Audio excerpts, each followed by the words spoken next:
Siemanko moi drodzy, witam bardzo serdecznie na kolejnym nagraniu z Mario Forever. Tym razem zagramy sobie ponownie w Mario Forever Roman Worlds, lecz tym razem przejdziemy świat kosmiczny, świat 10, który jest potwornie ciekawy właśnie z tego względu, jaki motyw przewodni on prezentuje. Mimo faktu, że The Mario Variable także stworzył temat o tematyce kosmosu, natomiast chyba nie da się zestawiać tych światów ze sobą w stosunku 1 do 1, tym bardziej, że Mister Przemistrz chyba wydał ten świat wcześniej, ale to jest taki drobny detal. Czy kosmosem mogę nazwać poziom trudności tego świata? Nie wydaje mi się. Jest trudny, oczywiście, temu kompletnie nie przeczę. Natomiast jestem w stanie wskazać kilka innych światów rzymskich, które są trudne od tego, który za chwilę przejdę. Natomiast muszę wspomnieć o tym, że swego rodzaju kosmosy mogą być gimmiki oraz ich kapitalne wykorzystanie w poziomach tego świata. Zaczynamy od etapu numer 1, w którym już widzimy taką ewidentną zmianę, czyli Mario jest w stanie skakać dużo wyżej, ale też siłą rzeczy jest w stanie dużo dłużej spadać i to czasami może nam naprawdę pomóc. Mamy też nowy rodzaj gumb, a przynajmniej tego nie widziałem wcześniej, czyli gumby, które są szybkie, a po drugie, które podążają za Mario. I bardzo fajna rzecz, muszę powiedzieć, ponieważ gumba już nie jest takim prymitywnym przeciwnikiem, bardzo łatwym do pokonania, tylko stanowi już jakiś poziom gry od nas. Wymaga na pewno zręczności, tak jak zręczności wymaga również ten moment, uwzględniając zupełnie nową dla nas grawitację. Musimy odbijać się od żółwi i unikać przede wszystkim tych kolców. Mamy ciekłą. Wbrew pozorom ten moment z kolcami i żółwiami nie był taki prosty, jak mogłoby się wydawać, ale udało nam się to przejść. Tutaj musimy sobie wybiec drogę poprzez bitruta. Jeśli otrzymamy obrażenia, to nic się nie stanie, ponieważ mamy aż 3 bitruty, jeśli dobrze pamiętam, przy tych bonusowych blokach, więc Mister Przemistrz o to zadbał i jak już zdążyłem powiedzieć chociażby w gameplayu, w gameplayu ze świata rzymskiego 8, bitrut został znacząco podrasowany i to jest bardzo dobra zmiana Mister Przemistrza. Zresztą nie tylko bitrut, ale także Louis. To są power-upy, które zostały wzmocnione, które dostały boosta w porównaniu ze standardową wersją Mario Forever i bardzo się z tego cieszę, ponieważ w końcu mamy jakiś balans pomiędzy power-upami w Mario Forever, przynajmniej w Mario Forever Roman Worlds, prawie oberwałem. Mamy balans, to jest super sprawa, bo wcześniej było tak, Fire Flower i długo nic. Bitrut był sytuacyjny, którego używaliśmy właściwie tylko do rozwalania cegieł, a Louis było traktowane jako taka ciekawostka, natomiast teraz Bitrut jest skuteczny również jeśli chodzi o ofensywę i zabijanie przeciwników, takie no dość pożyteczne, a Louis daje naprawdę mocny skok. Jesteśmy już pod koniec tego etapu i mamy podwyższoną bramkę. Bardzo ciekawa rzecz, muszę powiedzieć. Lubię takie dbanie o szczegóły i Mister Przemistrz postanowił podwyższyć bramkę końcową, też prawdopodobnie dostosowując się do nowej grawitacji, która jest w tym świecie. Etap 10.2. Zaczynamy od pojedynku z Rotodisc Bro. Dość nieprzyjemny przeciwnik oczywiście. Rzuca takimi rotodiskami, a rotodiski w tej sytuacji to są takie obiekty, które lecą po łuku, a później w linii prostej lecą w dół. Mamy zabawę z przełącznikami, które pozwalają nam aktywować lub dezaktywować pewne bloki w zależności od sytuacji oraz koloru.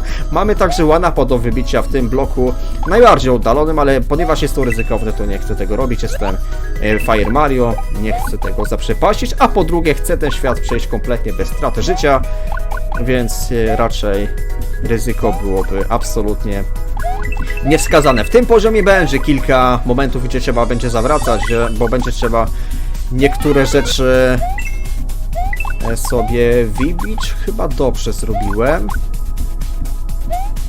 Tak, dobrze zrobiłem, ok.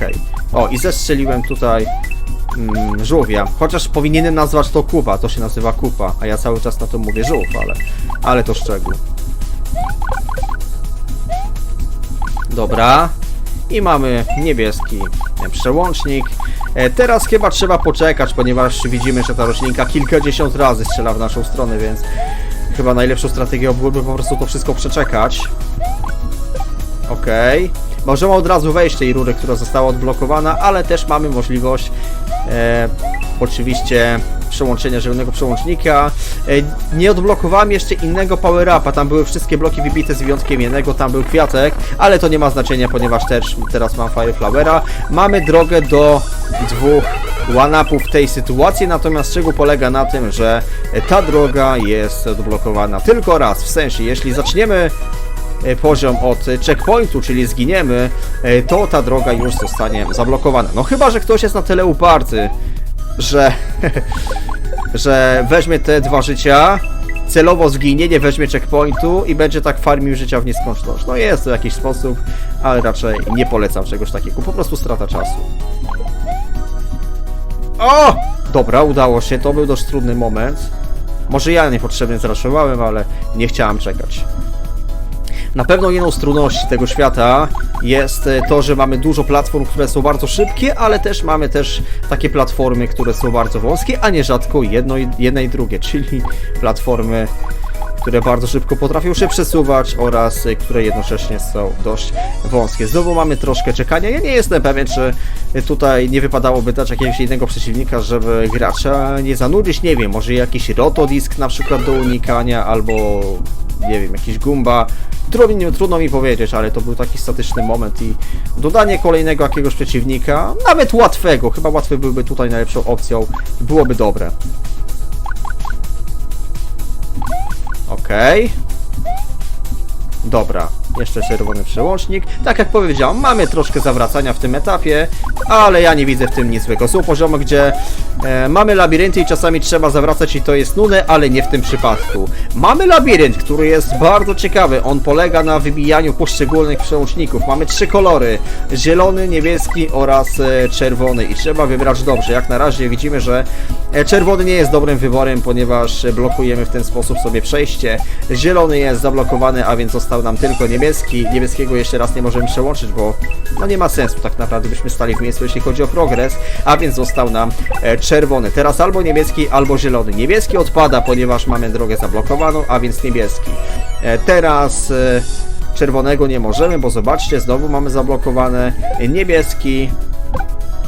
I jak już pewnie widzicie, czerwony i mamy przejście odblokowane. Bardzo fajny pomysł, muszę powiedzieć. To nie jest jakieś super trudne oczywiście, ale podziwiam za kreatywność oraz no wręcz doskonałe wykorzystanie gimmików w tym etapie. No jeśli chodzi o potencjał tego gimmicku, który tutaj był, to 10 na 10, szczerze mówiąc, trzeba tutaj tak to ocenić. Bo widziałem dużo etapów z tymi switchami, przełącznikami, ale ich potencjał nie był dobrze wykorzystany. Natomiast tutaj mieliśmy cały przekrój tego, co można zrobić z tymi przełącznikami. Świetnie wykorzystany gimmick, ale też bardzo ciekawy motyw będzie w poziomie 3, ponieważ będziemy mieli inne takie bonusowe bloki, które sprawiają, że mamy nie tylko zmianę siły grawitacji, ale przede wszystkim zmianę kierunku grawitacji.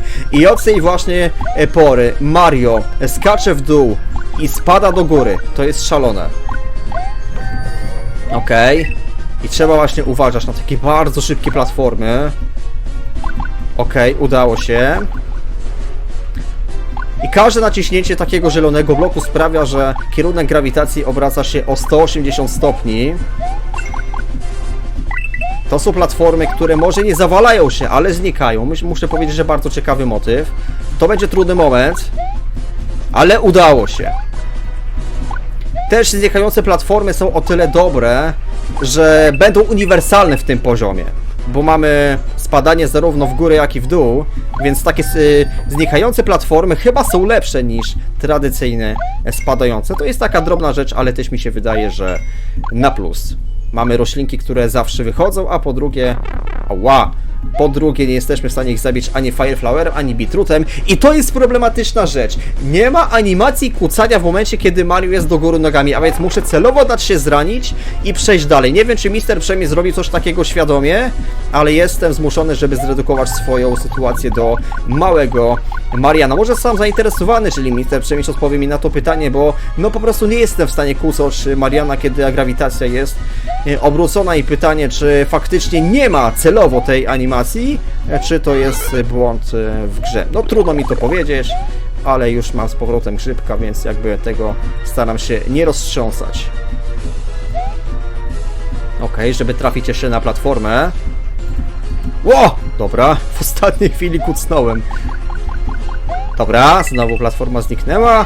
Mamy checkpoint i od tej pory zasady gry się zmieniają. Leciutko, bo leciutko, ale się zmieniają. Znowu mamy zmianę grawitacji, ale tym razem będzie to cyklicznie. Widzicie w lewym dolnym rogu ekranu licznik, który nam wskazuje, kiedy będzie zmiana kierunku grawitacji i na przemian. Albo do góry, albo do dołu. Ok, ważne jest, żeby w każdym takim momencie mieć bloki zarówno nad, jak i pod sobą. W przeciwnym wypadku po prostu ryzykujemy, że spadniemy albo w górę, albo w dół i po prostu stracimy życie. A po drugie też jest ważne, żeby progresować w każdym takim momencie, kiedy jest obrócona grawitacja. Na przykład tutaj, przełącznik wybity i teraz muszę kolejny przełącznik wybity i po prostu robić kolejny progres na tej planszy. To jest bardzo ważne. I znowu muszę być pomiędzy obiektami, tym razem pomiędzy rurami. Ok.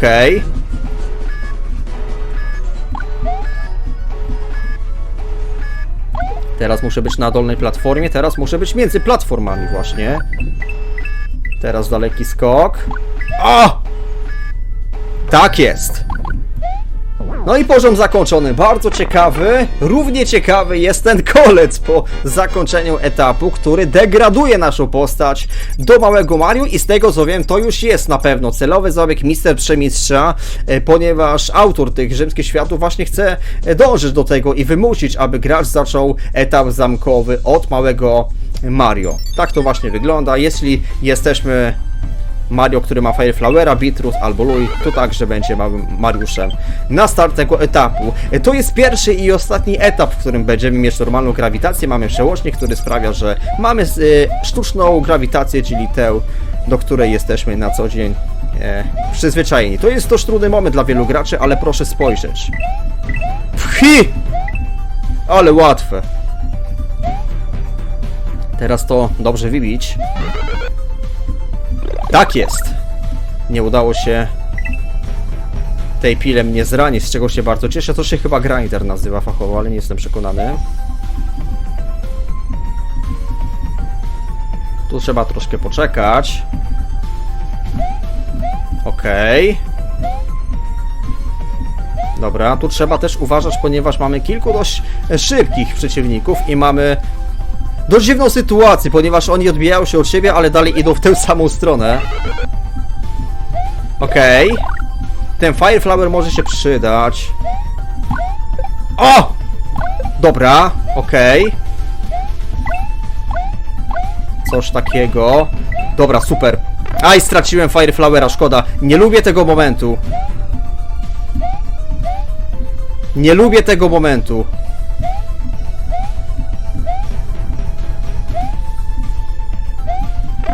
Ajajaj.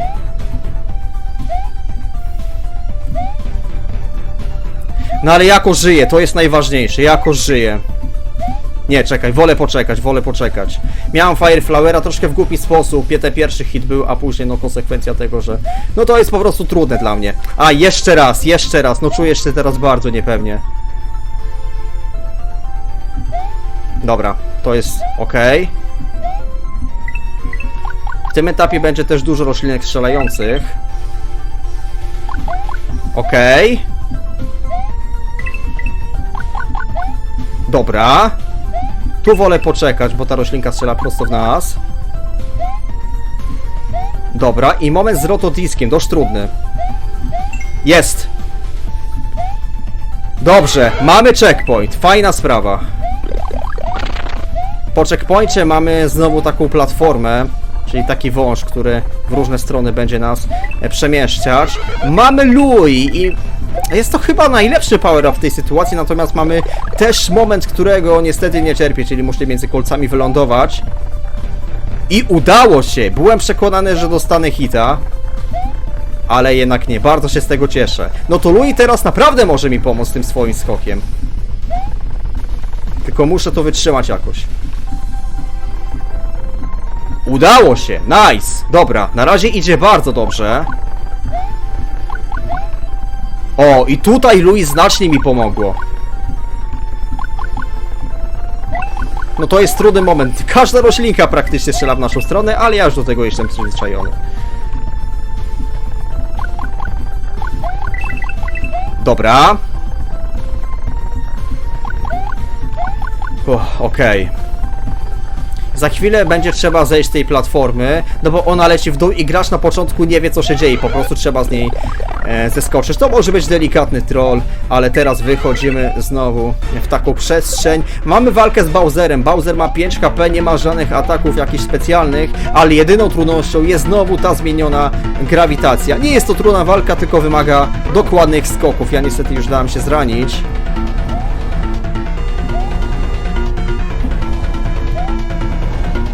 Okej. No kwestia dobrego skoku. Nie!